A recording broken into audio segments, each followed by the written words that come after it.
Hi, it's Steve. Today we'd like to show you how to change the bellows clamp on your front load washer. It's a really easy repair. Let me show you how we do it. Now before we begin this repair, the first thing we'll need to do is to disconnect power to the washer. We'll also need access to the back of it, so the best thing to do is to simply pull it far enough forward that you can unplug it.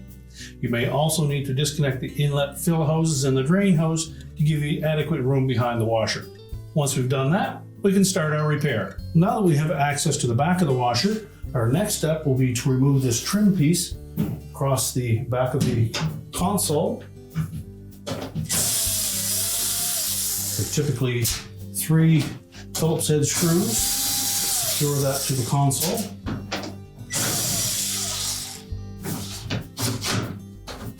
Tilt that out and lift it out of the 3 slotted openings in front of the main top, and we're just going to set this aside. Next, we're going to remove the main top, and it's secured to the cabinet with 3 screws across the back edge. Again, we can use a number 2 Phillips or a 7mm hex head. Now, with the screws removed, our next step will be to just pull that top towards the back, about 3/4 of an inch or so, and that will release it from 2 shoulder bolts along the top edge of the cabinet. You locate it on either side, and they fit into these keyhole slots on the bottom edge of that main top. So we're going to set that aside.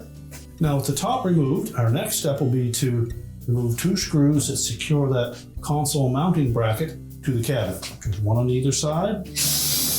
Again, they're number 2 Phillips screws.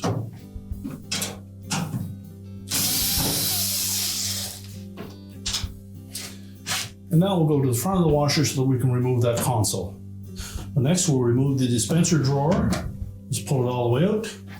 Release the locking tab on the left-hand side, and then just set that aside. Now that exposes a screw hidden in behind here. We'll next need to remove that.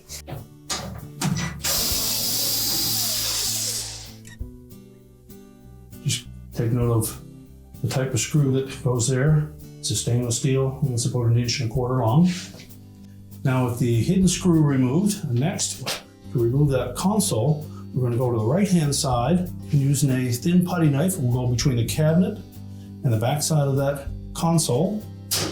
We're just going to gently pry that forward. Then we can lift out on the bottom of the console while at the same time removing these 4 plastic tabs from the support bracket on the top. We'll now lift the console away. Now normally there is enough wire harness there that we can tilt that up onto the top of the washer. There's a clamp that runs around the perimeter of that bellows, and there's a spring on the bottom. So if we can get a flat blade screwdriver in underneath that spring, just stretch it a bit to release the clamp. We'll just set that aside. Next, we'll remove the lower access panel. There's 3 screws across the bottom that you need to remove. So using either a 7mm hex head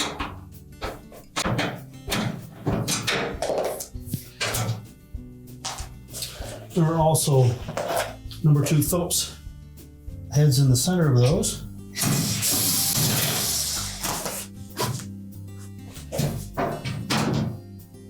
And just let it slip down, remove it and set it aside. Now next we'll remove 2 screws from the bottom of the front panel. Again, either a 7mm hex head or a number 2 Phillips. And then we can go to the screws at the top. Now that we have the clamp off, we're just going to pull it on that bellows and separate it from the front panel.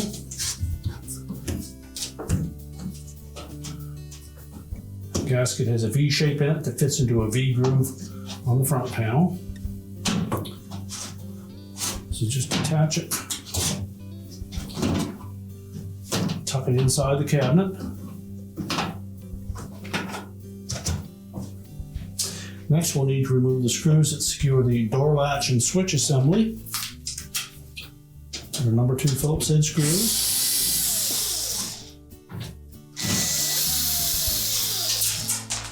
And we'll close that door up, and then we'll remove the 2 screws at the top of the front panel. And then we'll grasp both sides of that front panel and lift it off of the 2 hooks that hold it in place. And then we'll just set that aside. We'll just pull the door lock assembly out of the way. Now, if your bellows is still attached to the outer tub, you'll note that the screw for that clamp is on the right-hand side. So we next need to remove that. Now, as well, we'll need to disconnect the supply tube from the dispenser through the oval opening in that bellows.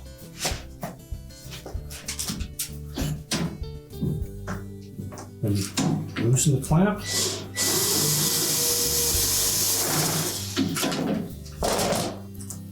We'll remove the old one, but we'll hang on to the mounting screw. Now, if the screw is damaged, you may need to replace that as well. Now, if you were replacing the bellows at the same time, we would simply peel that off of the tub and then install the new one. Now, when we go to install the new clamp, we want to make sure that the adjusting portion is below the end of that counterweight. We'll tuck it in underneath the supply tube and then fit it into the V groove at the back of that bellows.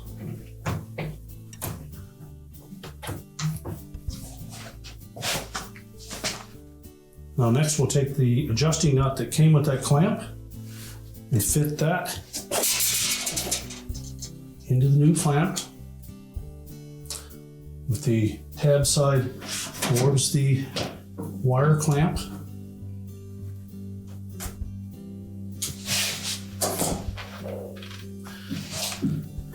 Feed the screw up from the bottom and hold the nut in place until you start the threads. Now, once we have that band clamp on nice and tight, we'll fit the supply tube from the dispenser into that opening.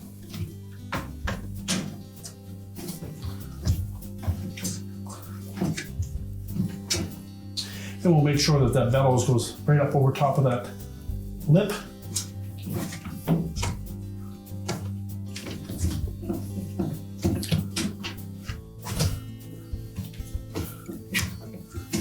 Now, with that seated properly, we're ready to put the front panel back on. Now, we can support the front panel with these rectangular holes. We'll fit over the 2 top mounting clips. We'll also line up on the 2 bottom ones as well.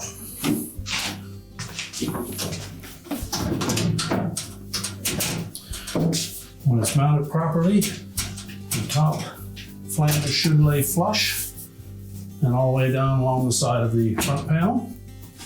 We'll then secure it with those 4 screws. Now, next we'll put the door lock in position. Simply reach into the opening, locate the harness, make sure the push button fits through the opening and the square portion of the latch lines up. Should lie flush against the back side of that front panel. We'll secure it with the stainless steel screws.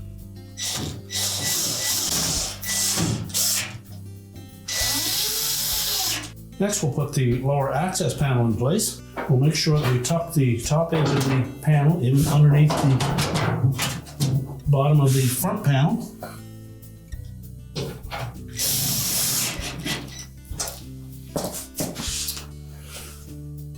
And now we'll secure the bellows to the front panel. So next, we'll just pull those bellows out through the opening again. We want to make sure that we fit the V groove of the bellows into that V groove in the front panel.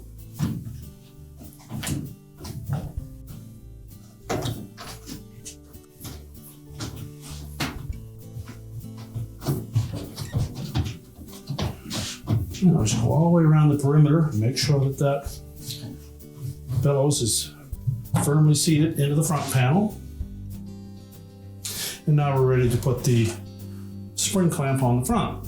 So we're going to locate the spring at about the 6 o'clock position and rotate the wire into that grooved opening. Bring it around as far as we can. And then with a pair of needle nose pliers, we're going to grasp the wire where the spring attaches.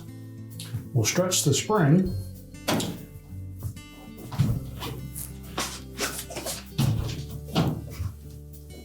the same time. We'll slide that wire into that groove. Again, just go all the way around the perimeter, make sure it's properly installed. And now we're ready to put the console back on.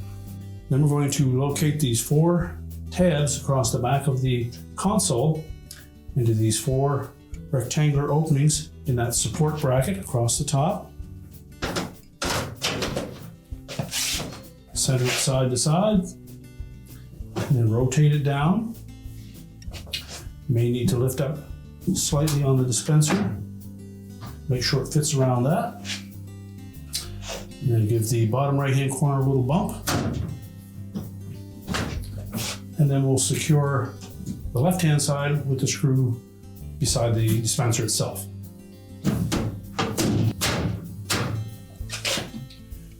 Now, making sure that it's flush on both ends, we'll install the 2 screws down through.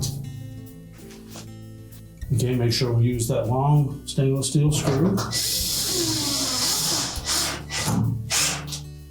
Then we can put the dispenser back in, line up both rails on the side. Make sure the release tab catches. And then we can put the main top on. So we'll set that down on top of the cabinet and leave about 3/4 of an inch or so between the back edge of that control panel and the front of the main top. Pull it forward. These tabs should line up with the openings in the front of the panel.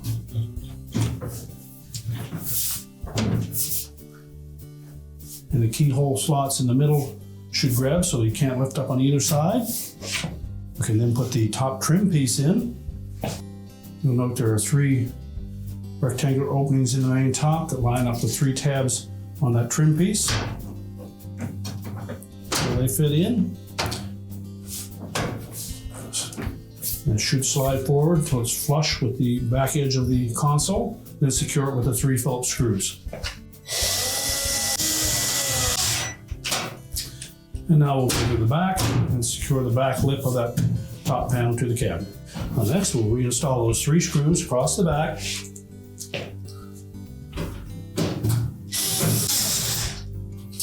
And now we're ready to push the washer back into the cabinets. We're now ready to reconnect our fill hoses and drain hoses if you've disconnected them. Push the washer back into place, reconnect the power, and your repair is complete.